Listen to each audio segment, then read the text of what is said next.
প্রকৃতির অপরূপ সৌন্দর্য উপভোগ করার জন্য গিয়েছিলাম মিনি কক্সবাজার খ্যাত উল্লাপাড়ার উদুনিয়া গ্রামে। সেইখানে গিয়ে আমি অবাক হয়ে গেছি। এত সুন্দর এবং মনোরম পরিবেশ এবং লোকের সমাগ্রহে জায়গাটা করে তুলেছে আরও অসম্ভব সুন্দর। তো সেইখানে গিয়ে কি করলাম চলুন আপনার সাথে শেয়ার করি। আর দেরি না করে চলুন ভিডিওটি শুরু করা যাক। হ্যালো গাইস, আসসালামু আলাইকুম। সামি 9X ইউটিউব চ্যানেল এবং ফেসবুক পেজের পক্ষ থেকে আপনাদের সবাইকে স্বাগত। উল্লাপাড়া যাওয়ার জন্য আমি রাজু এবং কেলং রাজুর হুন্ডা নিয়ে রওনা দিয়েছি উল্লাপাড়া যাওয়ার উদ্দেশ্যে। আমাদের গ্রাম থেকে উল্লাপাড়া যেতে প্রায় 1 ঘন্টা থেকে 1 ঘন্টা 20 মিনিট সময় লাগে। আমরা একটু তাড়াতাড়ি রওনা দিয়েছি যাতে আমরা উদুনিয়া গ্রামের সম্পূর্ণ দৃশ্যটি উপভোগ করতে পারি এবং সম্পূর্ণ জায়গাটি ঘুরে দেখতে পারি। তার জন্যই আমরা তাড়াতাড়ি রওনা হয়েছি। তো চলতে চলতে এসে পড়লাম উল্লাপাড়ার মাটিতে। এই উল্লাপাড়া উপজেলায় এত সুন্দর রাস্তা আছে আমি আগে জানিনি। চারপাশে সুন্দর প্রকৃতির মাঝ দিয়ে বেয়ে চলা একে বেঁকে মিঠি পথ অনেক সুন্দর লাগলো। এই রাস্তা দিয়ে সারাদিন বাইক চালালেও একটুও খারাপ লাগবে না। তো রাস্তাটি দেখে আমার অনেক ভালো লাগলো। তারপর কিছু দূর আসার পর আমাদের বাইকের তেল শেষ হয়ে গেছে। তারপরে আমরা এক দোকানের সামনে থেমে বাইকটা ফুল লোড করে নিলাম যাতে আমরা ঘুরে ফিরে বাড়ি আসতে পারি। তারপরে বাইকে তেল দেওয়া শেষে আমরা আবারও রওনা হলাম উদুনিয়ার উদ্দেশ্যে। তারপর কিছু দূর আসার পর আমাদের সামনে সুন্দর একটি রাস্তা পড়লো। এই রাস্তা দেখে আমি একটা গান শুরু করে দিলাম। এই পথ যদি না শেষ হয় তবে কেমন হবে তুমি বলো তো। সবাই একটু জানাবেন আমার গানটি কেমন হয়েছে এবং এই রাস্তাটির সাথে আমার গানটি কি মিলেছে। তারপর কথা বলতে বলতে চলে আসলাম উল্লাপাড়ার বিখ্যাত জায়গা। এই জায়গাটির নাম আপনারা অলরেডি জানেন, তারপরেও যারা না জেনে থাকেন আমি বলে দিচ্ছি। এই জায়গাটির নাম হলো উল্লাপাড়া ঘাটিনা ব্রিজ। এই ব্রিজটা অনেক বিখ্যাত উল্লাপাড়ার ভিতরে। এই রেলওয়ে ব্রিজের কাছে গিয়ে আমার একটা পিক ওঠার অনেক শখ, কিন্তু এখনো যাওয়ার সৌভাগ্য হয়নি। সময় হলে একদিন যাব এবং সেই ব্লগটি আপনাদের সাথে শেয়ার করব ইনশাল্লাহ। কথা বলতে বলতে চলে আসলাম উল্লাপাড়ার মেন শহরে। এই শহরের ভেতর দিয়ে যেতে হবে উদুনিয়া গ্রামে। তো আমরা উদুনিয়া গ্রামটি না চেনার কারণে এক আঙ্কেলের কাছে জিজ্ঞেস করলাম। তো তিনি বলে দিলেন এই পাশ দিয়ে একটি সরু রাস্তা আছে, সেই রাস্তা ধরে গেলেই আপনারা উদুনিয়া যেতে পারবেন। তো তার কথা মতো আমরা সেই পথ দিয়ে চলা শুরু দিলাম। তো সেই রাস্তা দিয়ে যাওয়ার পথে আমাদের সামনে সুন্দর একটি হাট পড়লো। এই হাট সম্ভবত গরুর হাট। এই হাটটির নাম যদি কেউ জেনে থাকেন আমাদের কমেন্ট বক্সে জানাবেন। এই হাটটির কারণে আমরা একটু বিপাকে পড়ে গিয়েছিলাম, প্রচুর জ্যাম হয়েছিল এই হাটটির কারণে। তারপরে জ্যাম থেকে বেরিয়ে আর একটু সামনে আসার পর সেই সুন্দর প্রকৃতির গ্রামীণ মেঠো পথ। সেই মেঠো পথের রাস্তা, চারপাশে সুন্দর প্রকৃতি এবং সবুজ গাছপালায় অনেক সুন্দর লাগে। এই সব রাস্তা দিয়ে গাড়ি চালানোর যেরকম মজা, গাড়িতে চড়ারও মজা এক কথায় অসাধারণ। আমি যদি ঘোরাঘুরি না করতাম আমি জানতামই না যে আমাদের বাংলাদেশটাও এত সুন্দর। এত সুন্দর রাস্তা, এত সুন্দর প্রকৃতি, মনোমুগ্ধকর পরিবেশ। আমার অনেক ভালো লাগতেছে। ঘোরাঘুরি আমার নেশা, ঘোরাঘুরি আমার পেশা। আপনারা যদি চান আমি আরও সুন্দর সুন্দর জায়গায় ঘুরিয়ে আপনাদের সাথে শেয়ার করব। তো তাই সবাই আমাকে ভালোবাসা দিবেন, সবাই আমাকে ভালোবাসা দিয়ে আপনাদের সাথেই রাখবেন। আপনাদের ভালোবাসা পেলে আমি আরও দূরে এগিয়ে যাব এবং আপনাদের জন্য সুন্দর সুন্দর ভিডিও নিয়ে আসবো ইনশাল্লাহ। তারপরে কথা বলতে বলতে উল্লাপাড়া তথা উদুনিয়া গ্রামে এসে পড়লাম। চারপাশে সুন্দর প্রকৃতি এবং পানি দেখে একটু আন্দাজ করতে পারলাম এটা উদুনিয়া হতে পারে। তারপরে এক লোককে জিজ্ঞেস করলাম এটা কি উদুনিয়া। সে বলল জি এটা উদুনিয়া গ্রাম। তারপর গাড়ি চালিয়ে একটু সামনে আসার পর বুঝতে পারলাম এটাই উদুনিয়ার মেন পয়েন্ট। এইখানে সবাই ঘুরতে আসে। এই জায়গাটি আসলে মিনি কক্সবাজার নামে পরিচিত হলেও জায়গাটি আসলে অনেক সুন্দর।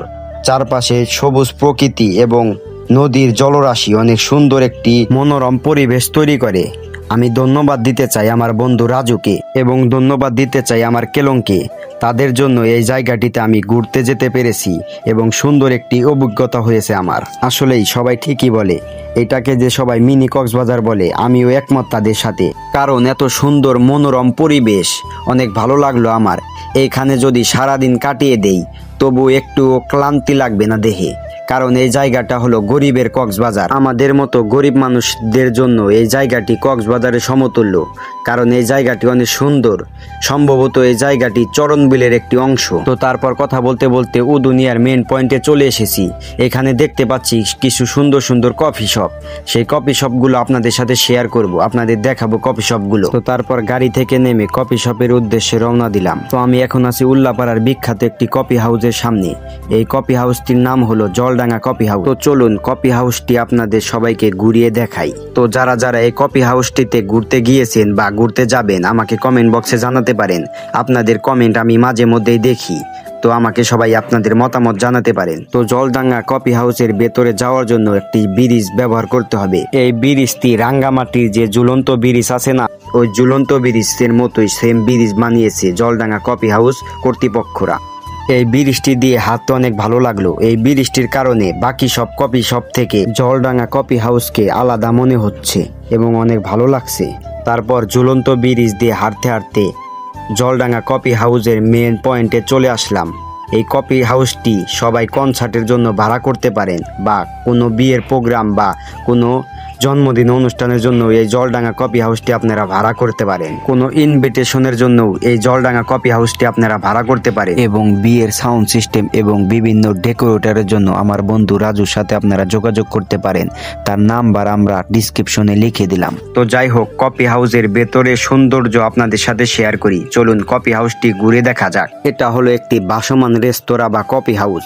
এই কফি হাউসটি বাকি সব কফি হাউস থেকে আলাদা, কারণ এটা পানির মধ্যে ভাসমান অবস্থায় আছে। তার জন্যই অনেক ভালো লাগছে এই কফি হাউসটি। এই কফি হাউসটি বাকি কফি হাউস থেকে অনেক ভিন্ন, কারণ এই কফি হাউসটা যেমন সুন্দর তেমন এখানে লোক সংখ্যা অনেক বেশি। সবাই এখানে এসে খাওয়া দাওয়া করতেছে এবং সবাই পিক উঠতেছে। এই কফি হাউসটি বাকি কফি হাউস থেকে ভিন্ন হওয়ার আরেকটি কারণ হলো এটা পানিতে ভাসমান অবস্থায় আছে, যাতে এটা দেখতে আরো বেশি সুন্দর লাগতেছে। তারপর আরো কিছুক্ষণ কফি শপটিতে ঘুরলাম, ঘুরে সুন্দর সুন্দর কিছু পিক উঠলাম। তো সম্পূর্ণ কফি শপটি ঘোরার পর ফিরে যাব, তখনই দেখা হলো কিছু ভাই বাদারের সাথে। তারা এই কফি শপের ড্রোন ভিডিও নিচ্ছে। তো তাদের সাথে দেখা হয়ে একটু আলাপ আলোচনা করলাম এবং তাদের সাথে কথা বললাম তারা কিভাবে এই ড্রোনটি কন্ট্রোল করে এবং এই ড্রোনটি কত কিলোমিটার প্রতি ঘন্টায় চলাফেরা করে। তো তাদের সাথে অনেকক্ষণ কথা বললাম, কারণ আমারও একটি ড্রোন কেনার অনেক শখ। তো সময় হলে আমিও একটি ড্রোন কিনবো ইনশাল্লাহ। আপনাদের যদি ভালোবাসা পাই সব সময়, তাহলে সব কিছু হবে ইনশাল্লাহ একদিন। তো তারপর সেখান থেকে চলে আসলাম এবং জলডাঙ্গা কফি হাউস থেকেও চলে আসলাম। সামনে আরো অনেক কফি হাউস আছে, সেই কফি হাউসগুলো একটু ঘুরে ঘুরে দেখবো, তার জন্যই সেখান থেকে চলে আসলাম। তো জলডাঙ্গা কফি হাউস থেকে বেরিয়ে তার পাশে আর একটি কফি হাউস, নাম হলো 5 স্টার কফি হাউস। এই কফি হাউসটি অনেক সুন্দর। এই কফি হাউসটিতে চারপাশে সুন্দর সুন্দর গাছ লাগিয়ে রেখেছে, তার জন্য এই কফি হাউসটি দেখতে অনেক ভালো লাগতেছে। তো কফি হাউসটি ঘুরে ঘুরে চলুন আপনাদের দেখিয়ে দেই। তো এই কফি হাউসটিতে অনেকক্ষণ ঘুরলাম, ঘুরে ফিরে কিছু পিক উঠলাম। পিক ওঠার পর কফি হাউস থেকে বেরিয়ে আসলাম। এই কফি হাউসটি অনেক সুন্দর। ওভারঅল দুই কফি হাউসটি অনেক ভালো লাগলো আমার কাছে। তো কফি হাউস থেকে বেরিয়ে আসার পর আমরা আর একটু ঘুরতে লাগলাম এই উদুনিয়া গ্রামটিতে। ওভারঅল সব জায়গায় ভালো লাগলো। এই উদুনিয়া গ্রামটি অনেক সুন্দর, এখানকার মানুষজন অনেক সুন্দর। তো আমি সবাইকে রেকমেন্ড করব আপনারা একলা না এসে পরিবারকে নিয়ে এসে এই জায়গাটিতে ঘুরে যাবেন, অনেক ভালো লাগবে আপনাদের। এবং আপনারা সবাই ভরা বর্ষায় আসার চেষ্টা করবেন, কারণ বর্ষার সময় না আসলে এই জায়গাটার আসল সৌন্দর্য আপনারা দেখতে পাবেন না এবং এই জায়গার আসল সৌন্দর্য আপনারা উপভোগ করতে পারবেন না। তো আমরা বড় বর্ষায় না আসার কারণে আমরা একটু আফসোস করেছি। ইনশাল্লাহ আমরা সামনে আবারও বড় বর্ষা হলে আমরা একটু যেয়ে ঘুরে আসবো। বড় বর্ষা হলে এই জায়গাটা আরো সুন্দর লাগবে বেশি। তো ভালোবাসা রইল সেই সকল মানুষের প্রতি যারা আমাদের প্রতিনিয়ত সাপোর্ট করে যাচ্ছেন এবং প্রতিনিয়ত ভালোবাসা দিয়ে যাচ্ছেন। আপনারা সবাই আমাদের ফলোয়ার না, আপনারা সবাই আমাদের ভাই, আপনারা সবাই আমাদের ভাই। আমিও চাই সবসময় আপনারা এইভাবে আমাকে ভালোবাসা দিয়ে যাবেন এবং এইভাবে আমাকে সাপোর্ট করে যাবেন। আপনাদের ভালোবাসা ছাড়া এগিয়ে যাওয়া সম্ভব নয়। তাই সবার প্রতি ভালোবাসা রইল এবং দেখা হবে অন্য কোনো ভিডিওতে। সেই পর্যন্ত ভালো থাকবেন। আসসালামু আলাইকুম। বাকি ভিডিওটুকু মিউজিকের তালে তালে উপভোগ করুন।